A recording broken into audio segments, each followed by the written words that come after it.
nutróloga querida, doutora Liliane Opperman, bem-vinda. Obrigada, adoro o tema de hoje. Fazia tempo que eu queria falar sobre ele. Gente, olha como ela... Não, antes da gente ir pro tema, a gente tem que falar dela, né? Porque olha como ela está diferente, Gláucia.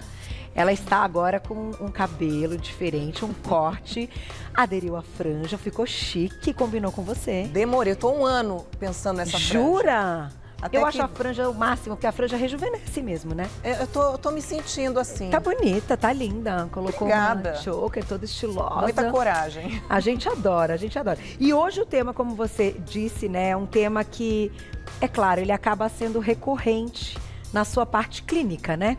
Porque falar de intolerância hoje é falar de algo muito mais comum do que a gente imagina, doutora? É muito mais comum, em torno de 50% dos adultos têm um grau de intolerância. Puxa. E a questão é que dificilmente a pessoa relaciona que esses sintomas sejam intolerância alimentar, porque são sintomas muito vagos e são tardios.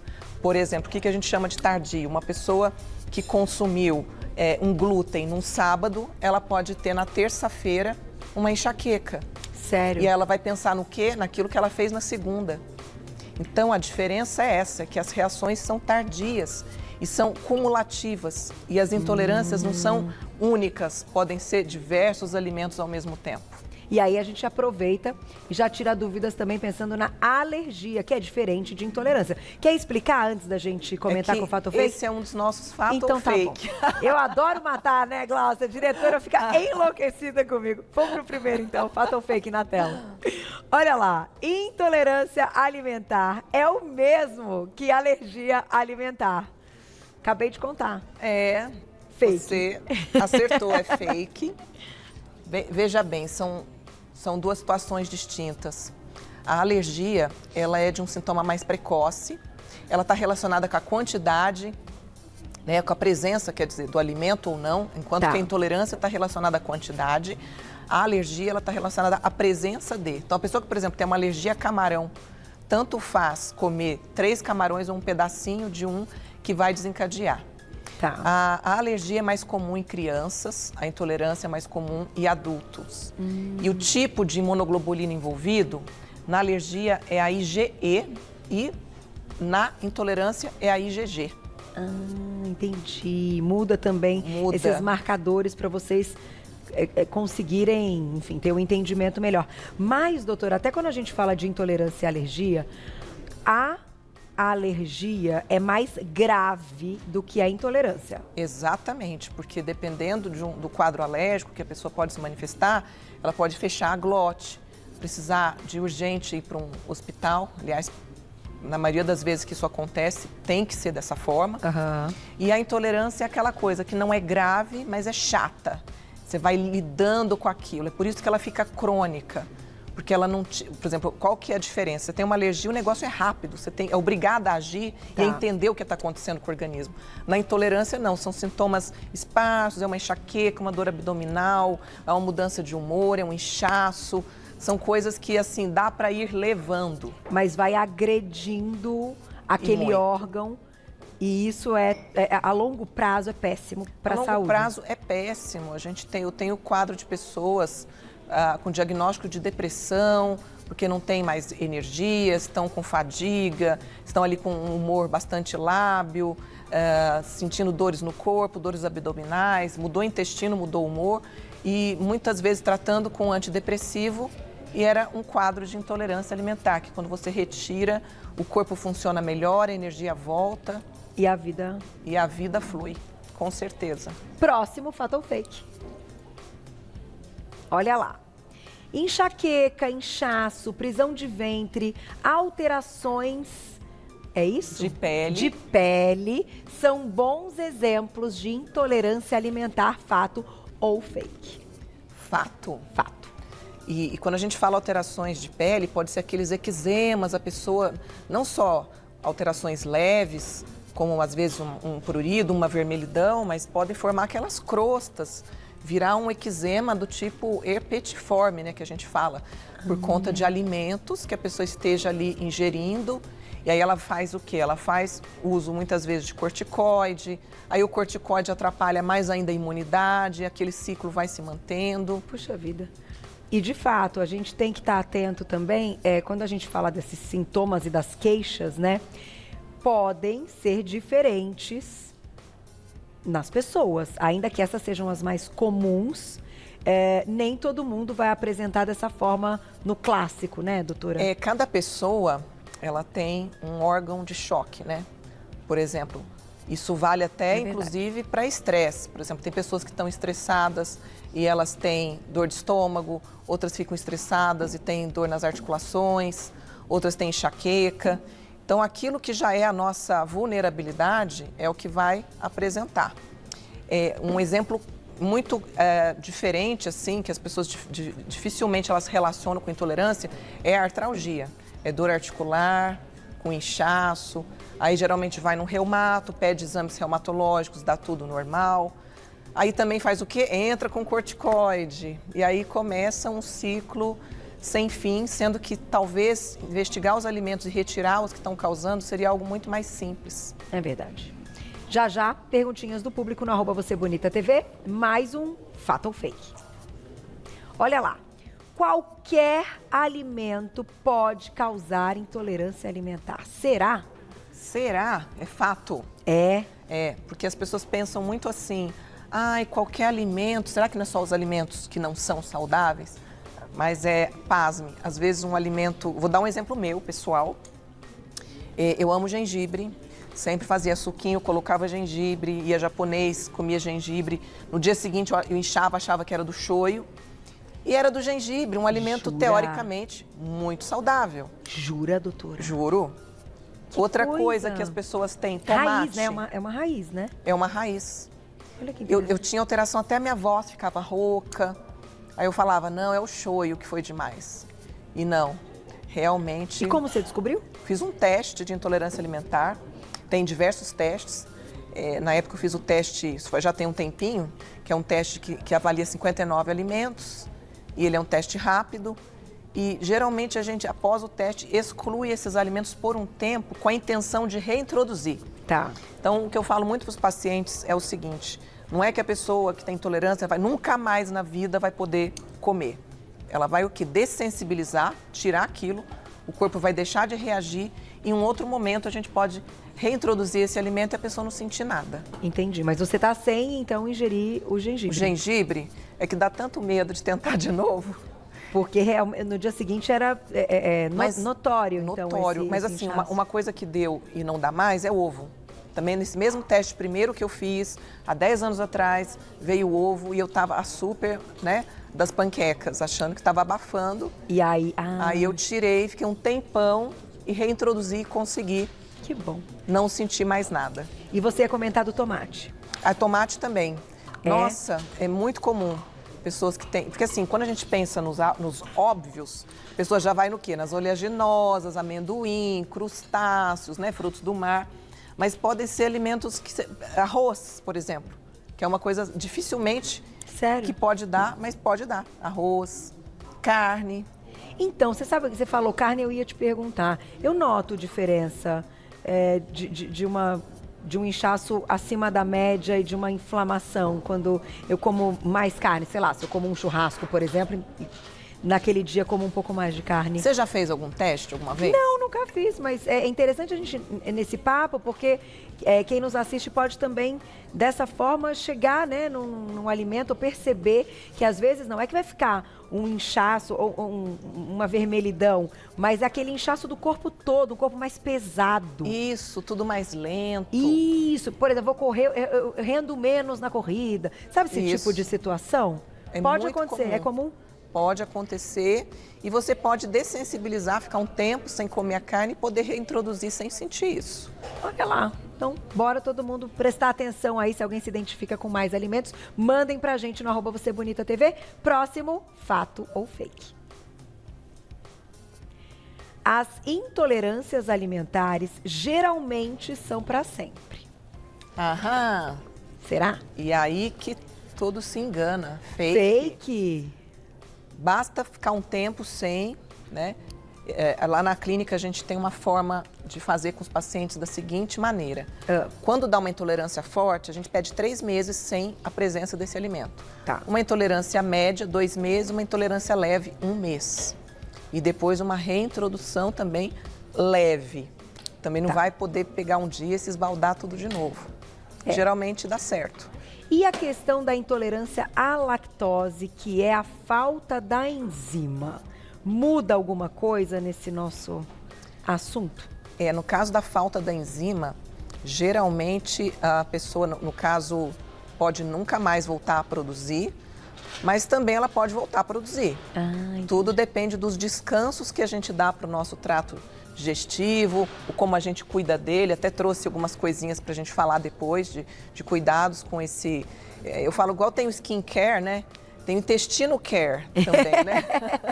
Tem o intestino care, que é para justamente... o corpo da gente tem uma capacidade maravilhosa de regenerar. Que legal. Mas a intolerância à lactose é muito simples de resolver, porque uma vez detectada é só a pessoa colocar a enzima lactase sempre que ela for ingerir algum alimento. Ou, no caso, optar pelas versões sem lactose. Tá. Tudo hoje tem a versão sem lactose. E, doutora, nesse caso, porque como a gente fala da intolerância à lactose e acredito que com a quantidade de testes que a gente tem hoje, as pessoas estão descobrindo mais também por causa disso. Sim. Né? Então, muita gente deve ter sofrido uma vida toda e que hoje, fazendo o teste, conseguiu entender o que aconteceu durante toda uma vida, que era uma intolerância à lactose. Mas, a longo prazo, fazer o uso dessa enzima, que hoje a indústria farmacêutica nos oferece, né? É ruim. Então, assim, para aquela pessoa que tem intolerância à lactose, optar por não ingerir esses alimentos dá no mesmo que ingeri-los e ingerir a enzima? Essa é a minha interrogação. Excelente interrogação. Geralmente não dá no mesmo, né? Porque afinal de contas a enzima é uma loteria. Você vai colocar, você não sabe se a dose é exatamente a necessária, se pode ser insuficiente. Ao passo que se você retira o alimento, é mais certeiro de que você não vai ter nenhum tipo de sintoma. Já que o seu corpo não está produzindo naturalmente. Mas, se tirar o alimento é algo extremamente agressivo para aquela pessoa, nossa, nunca mais vou poder tomar o meu negocinho do jeito que eu gosto, aí vale a pena a gente pensar na enzima, porque aí tem uma questão mais do apelo afetivo, né, com aquele alimento. Entendi. Você sabe, doutor, que eu vou indo, né? Opa. Eu gosto até para que as pessoas em casa que se identificam também possam pensar e fazer melhores escolhas, né? Às vezes a gente não para pensar e, poxa, pode ser importante, então, fazer um equilíbrio. Nem continuar comendo muito e acrescentando enzima e nem tirar totalmente da vida e nunca colocar enzima, né? Tudo é o equilíbrio. É o equilíbrio. Vamos pro próximo, Fato ou Fake? Mandem mensagens no @VocêBonitaTV, olha lá. Ganho de peso e alterações de humor podem ser sinais de intolerância alimentar. Fato. É fato, né? Nossa, e como é? Mexeu com o intestino, mexeu com o gênio da pessoa, né? Mexeu com o sorriso. Se mexe com o emocional, mexe com as nossas escolhas. Então, o ganho de peso, ele pode ser exatamente um sinal tanto do inchaço pela exposição dos alimentos, como um atraso metabólico ou como uma alteração do humor levando à compulsão alimentar. Então, 3 fatores aí que a gente tem que olhar com muito carinho, né? Claro que numa investigação de ganho de peso, vale hormônios, vale a avaliação da anamnese alimentar dessa pessoa. Sim. Mas a presença de alimentos que possam estar atrasando esse metabolismo, mudando o ritmo de vida daquela pessoa, fala, nossa, por que de repente eu quero comer só isso? Porque a intolerância, ela tem uma questão muito interessante, que quanto mais intolerante, mais a pessoa parece que aprecia esse alimento. Entendi. É diferente da alergia, que a alergia, a pessoa desenvolve até um asgos daquilo. Mas a intolerância, ela cria um ciclo cerebral de você ainda querer mais ainda aquilo, meio mórbido. Mas eu ia te fazer uma pergunta... Pensando no inverso, por exemplo, aquela pessoa, então, que tem o hábito de comer muito daquele alimento. Ela come, sei lá, não sei quantos ovos por dia. essa quantidade elevada também pode nos levar a uma intolerância alimentar, por de fato ser algo, enfim, acima do que a gente deveria? Pergunta maravilhosa, porque ela é respondida de duas formas, tanto pela quantidade num dia, como na quantidade de dias. Ou seja, a pessoa que tem uma monotonia alimentar, então ela sempre vai comer as mesmas coisas, podendo ser numa quantidade maior ou não, mas é aquilo sempre. É pão de manhã, é pão à tarde, é pão à noite, é ovo de manhã, é ovo com bife no almoço, é ovo, sei lá, numa quantidade maior aí. Então, o que acontece? O corpo ele vai criando realmente anticorpos contra tudo que é excessivo. Né? Tudo que é excessivo gera desbalanço. Entendi. Em qualquer, né, situação, qualquer alimento, como você comentou, até naturais, né? Até naturais. E acho que a única coisa que não existe isso é com a água, viu? Porque, e uma coisa interessante, né? Eu falei dos testes, falei que tem um teste de 60 alimentos e falei de um outro que são de 200, que avalia inclusive temperos, aditivos alimentares, porque às vezes você tem uma reação, né? Tem um paciente que eu não esqueço, ele falou para mim, olha, sempre quando eu como esse cereal dessa marca, eu tenho isso. E se for um cereal similar de outra marca, ele não tem. Então, é algum aditivo que é colocado. Que coisa. Então, a gente tem que pensar em tudo isso, aditivos, temperos, alimentos, combinações. Olha só. E no final, gente, é uma investigação eterna, né? É um olhar para o corpo para sempre, né? Que a gente precisa se conhecer realmente e ver dos dias que a gente não está tão bem. Eu que me cuide com o tomate, porque já pensou? A minha conta do tomate é um negócio, vocês não fazem ideia. É muito bom, sou viciada mesmo. Olha lá, tem mais, fato ou fake, e a gente vai encerrar com perguntinha e mostrando o que a doutora trouxe. Intolerância à lactose e intolerância ao leite são a mesma coisa? Não são, é fake. Então, a intolerância à lactose é uma questão relacionada à enzima lactase e a alergia. Tem alergia também ao leite, tem intolerância ao leite, que são três coisas distintas. Tá? Geralmente a alergia à proteína do leite é muito comum em criança. Mas existe a intolerância ao leite também, que tem a ver com a proteína, não só com a lactose. A lactose, entendi. E às vezes a pessoa acha que o problema dela é só a lactose e ela usa a versão láctea sem a lactose e também tem os mesmos sinais. Então, para esse perfil de paciente, tem que excluir mesmo o leite. Não tem outro jeito. E quando a gente fala leite, não é só o leite branquinho de bebê, não, tá? É iogurte, é o queijo, é tudo isso. São as preparações que envolvem o leite, né? Vai fazer um bolo, vai fazer alguma coisa aí. Doutora, a gente pode chamar intolerância e sensibilidade de mesma coisa ou não? Hipersensibilidade alimentar, intolerância, é que no caso, a hipersensibilidade não leva à questão da enzima. Tá. Mas, tirando a parte enzimática, poderia sim chamar a mesma coisa. Quando a gente está falando das proteínas e de outros ativos presentes no alimento que possam estar desencadeando essa hipersensibilidade. Até o glúten, então. Aí por isso que a gente pode falar que ela é mais leve ou ela... E o glúten é interessante a gente esclarecer que a doença celíaca é uma coisa e a hipersensibilidade ou intolerância ao glúten é outra. No caso, a pessoa que tem doença celíaca, ela não pode consumir o glúten, mas de jeito nenhum. Dificilmente vai poder consumir algum dia. Já intolerância ao glúten e hipersensibilidade, aí sim, a pessoa pode ficar um tempo, reintroduzir ou colocar uma quantidade menor e ela pode não sentir nada. Perfeito.